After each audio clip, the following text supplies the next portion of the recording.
মধুসূদন দত্ত বাংলা সাহিত্যের এক অনন্য প্রতিভা।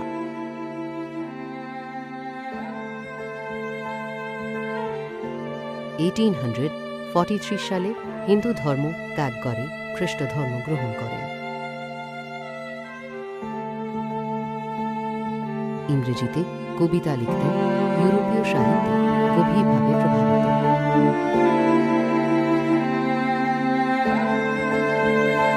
পরে বাংলায় লেখা শুরু করেন, অমিত্রাক্ষর ছন্দ প্রবর্তন করেন। 1861 সালে রচিত হয় মেঘনাদবধ কাব্য, রামায়ণের ভিন্ন দৃষ্টিকোণ।